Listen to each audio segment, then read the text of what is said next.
Tu penses que ton problème, c'est de ne pas réussir à tourner la page. Mais j'ai envie de te dire que l'angle mort que tu ne vois peut-être pas, c'est que tu es peut-être encore amoureux ou amoureuse de la possibilité de cette relation. Bonjour à tous, je suis Kaina, coach en développement personnel. Bienvenue sur ma chaîne Linsaol pour un nouveau podcast. Et comme d'habitude, ici on parle de spiritualité et de développement personnel, le tout sans bullshit. Et aujourd'hui, j'aimerais t'emmener dans une réflexion autour des relations amoureuses.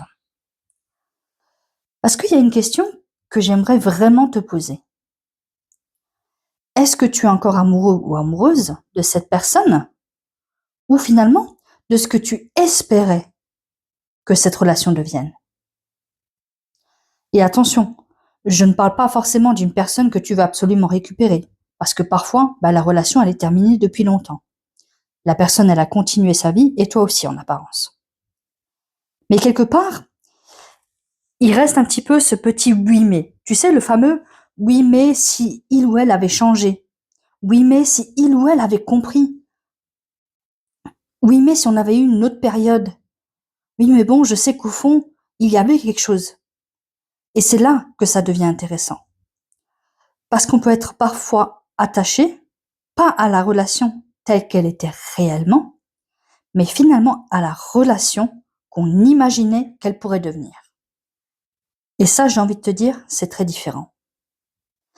Imagine que tu rencontres quelqu'un.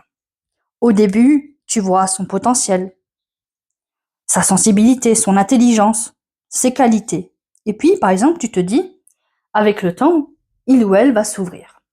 Quand il sera prêt, ou quand elle sera prête, ça changera. Quand il ou elle aura réglé ses blessures, quand sa situation sera meilleure. Et finalement, tu n'es plus vraiment amoureux ou amoureuse de ce que tu vis. Tu es amoureux ou amoureuse de ce que tu espères vivre. Et là, ça peut devenir extrêmement difficile de lâcher. Parce que renoncer à cette personne, c'est une chose. Mais renoncer à la possibilité de ce que cette histoire aurait pu être, c'est parfois beaucoup plus douloureux. J'ai envie de te dire que c'est un peu comme avoir acheté une maison sur plan et être encore amoureux de la maison finalement que tu imagines. Alors qu'en soi, sur place, depuis 3 ans, il n'y a toujours que les fondations.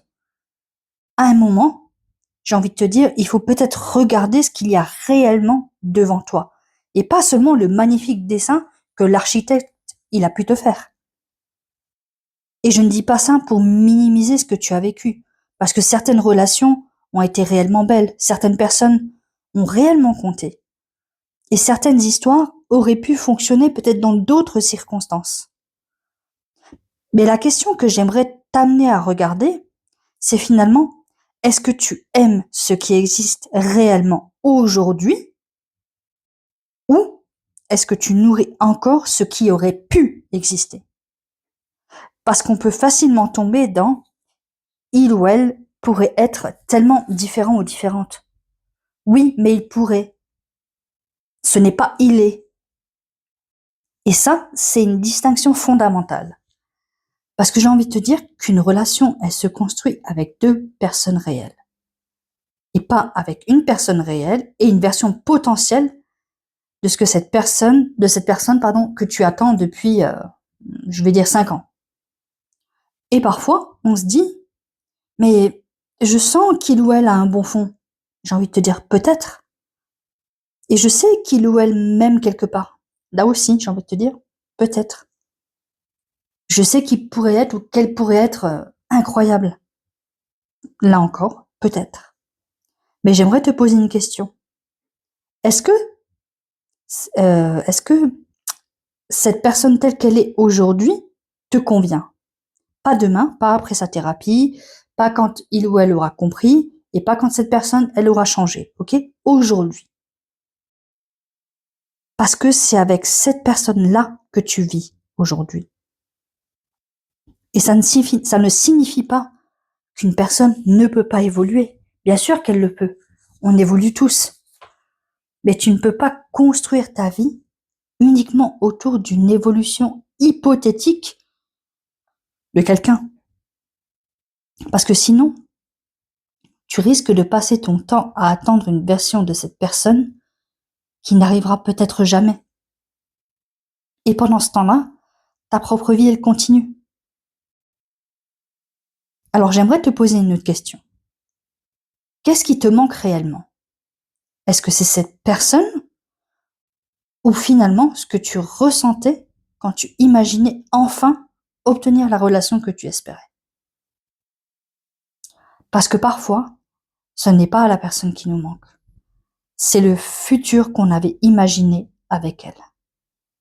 Les projets, la famille, la maison, les vacances, un jour on fera. Et faire le deuil d'une relation, c'est parfois aussi faire le deuil d'un futur qui n'existera pas. Et ça en soi, ça mérite d'être reconnu. On ne peut pas simplement se dire, allez, c'est bon, on passe à autre chose. Non. Parce que tu ne perds pas uniquement quelqu'un.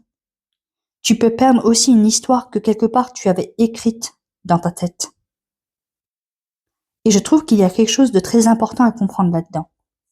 Tu n'as pas besoin de détester quelqu'un pour accepter que cette relation elle ne te convient pas.